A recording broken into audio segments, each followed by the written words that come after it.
बुद्ध की एक बात है जो मुझे हमेशा बहुत पावरफुल लगती है।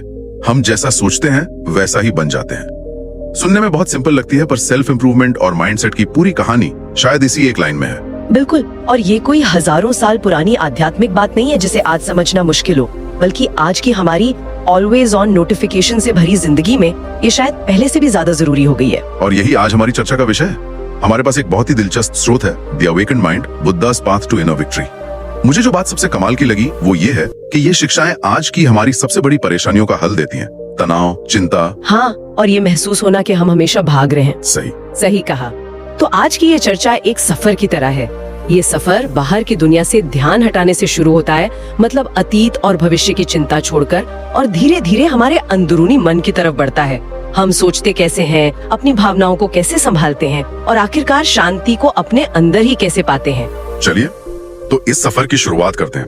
और पहला कदम शायद सबसे आसान सुनाई देता है, पर करने में सबसे मुश्किल है। वर्तमान क्षण में जीना। श्रुत की एक लाइन है जो सीधे मुद्दे पर आती है। अतीत पर रोना व्यर्थ है, वो जा चुका। भविष्य की चिंता करना व्यर्थ है, वो अभी आया नहीं। हाँ, और आजकल इसी को माइंडफुलनेस जैसा फैंसी नाम दिया गया है, पर इसका मतलब कोई मुश्किल चीज नहीं है। इसका बस इतना मतलब है कि आप जो भी कर रहे हैं उसे पूरे ध्यान से करें। अगर आप चाय पी रहे हैं तो सिर्फ चाय पीजिए, उसका स्वाद, उसकी गर्माहट महसूस कीजिए। फोन मत देखिए, कल की मीटिंग के बारे में मत सोचिए। बिल्कुल, बस उसे एक पल में रखिए। ये सुनने में तो अच्छा लगता है, पर हमारा दिमाग तो वो हमेशा या तो अतीत की किसी बात पर अटका रहता है या भविष्य की प्लानिंग करता है। उसे एक जगह टिकाना ही तो सबसे बड़ा चैलेंज है। बिल्कुल, और ये एक दिन में नहीं होता। ये एक मानसिक कसरत की तरह है। जैसे जिम में आप एक ही दिन में मसल्स नहीं बना लेते, वैसे ही मन को साधने में वक्त लगता है। जब भी आपको लगे कि आपका मन भटक गया है, तो उसे धीरे से, बिना खुद को कोसे, वापस उसी पल में ले आइए। अच्छा, यही अभ्यास धीरे धीरे दिमाग को शांत करता है। आज की दुनिया में जहाँ हर सेकंड हमारा ध्यान खींचने के लिए कोई ऐप या नोटिफिकेशन है, ये प्रैक्टिस एक सुपर पावर की तरह है।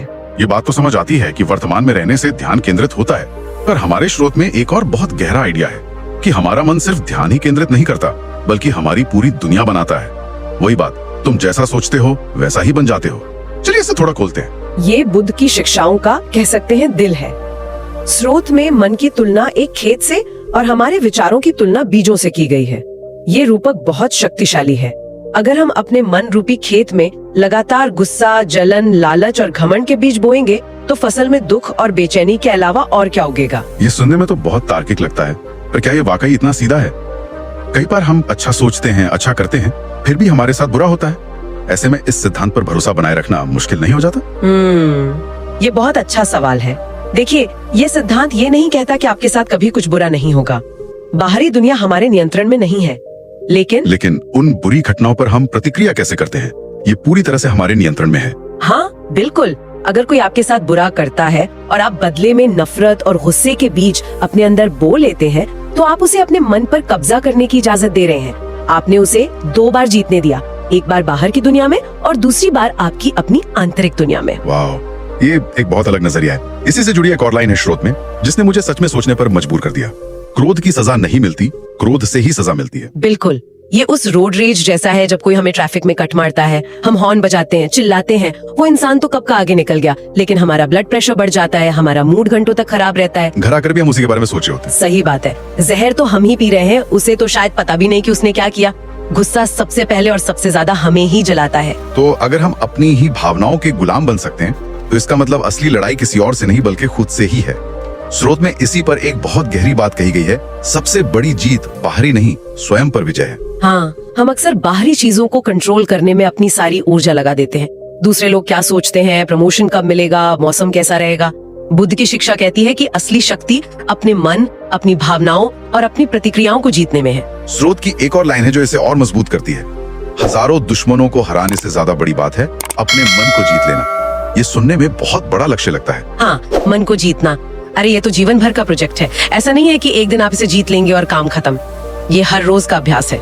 कुछ दिन आप सफल होंगे, कुछ दिन आपका मन आप पर हावी होगा। जरूरी ये है कि आप कोशिश करते रहें। और इसका व्यावहारिक मतलब हुआ भावनात्मक संतुलन। हाँ, जब कोई आपकी तारीफ करे तो आप हवा में न उड़ें, और जब कोई आलोचना करे तो आप जमीन में न धंस जाएं। आपकी खुशी का रिमोट कंट्रोल आपके हाथ में हो, किसी और के हाथ में नहीं। यही असली आजादी है। लेकिन ये कहना आसान है, करना मुश्किल। जब कोई आपकी सरेआम बेइज्जती करता है, तो मुस्कुराकर आगे बढ़ना तो बहुत मुश्किल लगता है। स्रोत कहता है जब कोई तुम्हें गाली दे, अपमान करे, तो समझो वो अपना ही जहर पी रहा है। तुम बस मुस्कुराओ और आगे बढ़ते रहो। क्या इसका मतलब ये है कि हम अपनी भावनाओं को दबा दें? नहीं, बिल्कुल नहीं। ये भावनाओं को दबाना नहीं है, मतलब ये उन्हें समझना है। अपना ही जहर पीना का मतलब है कि उस व्यक्ति का गुस्सा, उसकी नफरत, उसकी अपनी अंदरूनी समस्या है। अच्छा, ये उसकी अशांति है जिसे वो बाहर फेंक रहा है। अब आपके पास एक विकल्प है, या तो आप उस जहर को अपने अंदर ले लें और खुद भी बीमार हो जाएं, या फिर आप उसे स्वीकार करने से ही मना कर दें। मतलब हम उस पार्सल को स्वीकार ही ना करें जो हमारे पते पर आया है। बिल्कुल सही एनालॉजी है। अगर कोई आपको एक तोहफा दे और आप उसे लेने से मना कर दें, तो वो तोहफा किसके पास रहेगा? उसी के पास जो उसे लेकर आया था। हाँ, नकारात्मकता का भी यही नियम है। मुस्कुराकर आगे बढ़ने का मतलब ये नहीं है कि आपको दर्द नहीं हुआ। इसका मतलब है कि आपने ये फैसला किया है कि आप किसी और की गंदगी को अपने अंदर नहीं आने देंगे। ये भावनात्मक आत्मरक्षा है। और शायद इसीलिए स्रोत इस बात पर भी जोर देता है कि घृणा से घृणा कभी खत्म नहीं होती। बुराई का जवाब प्रेम से दो। ये उस नफरत के चक्र को तोड़ने की बात है। हाँ, क्योंकि अगर आग का जवाब आग से देंगे तो सब कुछ जल जाएगा। उस चक्र को तोड़ने के लिए किसी एक को तो पानी डालना ही होगा, और वो पानी है समझ, करुणा और प्रेम। ये भावनात्मक संतुलन की बात मुझे जीवन के एक और बड़े सिद्धांत की ओर ले जाती है, जिसका जिक्र स्रोत में है, अनित्यता। यानी कुछ भी स्थायी नहीं है। एक बहुत ही सरल लेकिन गहरी लाइन है। दुख भी नहीं टिकता, सुख भी नहीं टिकता। हसल कल्चर और फियर ऑफ मिसिंग आउट या FOMO के संदर्भ में देख सकते हैं।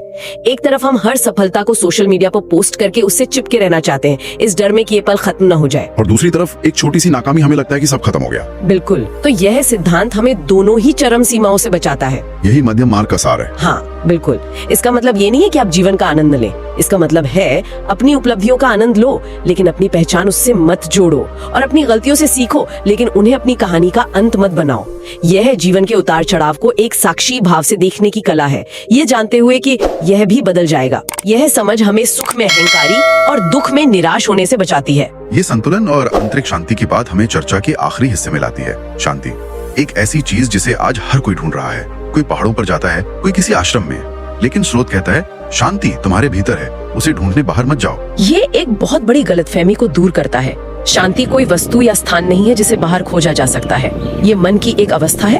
अगर आपका मन तूफान की तरह अशांत है, तो आप दुनिया की सबसे शांत जगह पर बैठकर भी शांति महसूस नहीं कर सकते। और अगर मन शांत है, तो शहर के सबसे व्यस्त ट्रैफिक के बीच में भी हाँ, आप अपने अंदर एक ठहराव महसूस कर सकते हैं। तो इसका समाधान भी भीतर ही है। स्रोत का एक हिस्सा है जो सब कुछ एक साथ समेट देता है।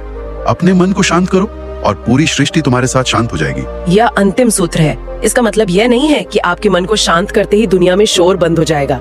इसका मतलब है कि जब आपका आंतरिक जगत शांत हो जाता है, तो बाहरी दुनिया का शोर आप पर असर करना बंद कर देता है।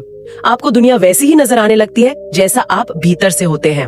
एक शांत मन को पूरी दुनिया शांत ही नजर आती है। और एक और शक्तिशाली विचार जो इसी से जुड़ा है, 3 बातें कभी छिप नहीं सकती, सूरज, चांद और सत्य। सही बात है। ये हमें याद दिलाता है कि आंतरिक शांति और सच्चा जीवन जीने का रास्ता आखिरकार हमेशा सामने आ ही जाता है। तो अगर आज की इस पूरी चर्चा को उस सफर के रूप में देखें जिसकी हमने शुरुआत में बात की थी, तो ऐसा लगता है कि पहला कदम है बाहरी दुनिया की चिंताओं, अतीत और भविष्य से हटकर वर्तमान में आना, फिर अपने मन के बीजों को समझना और सकारात्मक विचारों को चुनना। इसके बाद ये मानना कि असली लड़ाई खुद से है और अपने मन पर विजय पाना ही असली जीत है। हाँ, और जब हम ये कर लेते हैं, तो दूसरों की नकारात्मकता से निपटना आसान हो जाता है और हम जीवन के उतार चढ़ाव में संतुलन बनाए रख पाते हैं। और इस पूरे सफर का इनाम है शांति, जो कहीं बाहर नहीं, हमारे अंदर ही मिलती है। बहुत बढ़िया सारांश है। इन सभी शिक्षाओं का सार एक ही है, अपनी आंतरिक दुनिया को बदलो तो बाहरी दुनिया आप पर अपना असर खो देगी। ये सचमुच एक ऐसा नजरिया है जो जिंदगी बदल सकता है। और जाते जाते सुनने वालों के लिए एक सवाल छोड़ना चाहूंगी, जो हमारे स्रोत की एक बात से ही निकला है। स्रोत में कहा गया है कि ज्ञान बांटने से 2 गुना हो जाता है। इस पर सोचा जा सकता है, आज के इस सूचना के युग में जहां हम लगातार पोस्ट्स, रील्स और फॉरवर्ड मैसेज साझा कर रहे हैं, क्या हम वाकई ज्ञान बांट रहे हैं या सिर्फ जानकारी? और इन दोनों के बीच का वो गहरा अंतर क्या है जिसका बुद्ध की शिक्षाओं में इतना महत्व हो सकता है? ये बहुत जरूरी सवाल है। जानकारी हमें उलझा सकती है, जबकि ज्ञान हमें सुलझाता है। इसी विचार के साथ हम आज की चर्चा समाप्त करते हैं। स्रोत से प्रेरित एक सकारात्मक संदेश के साथ। शांति और प्रेरणा आपके साथ बनी रहे।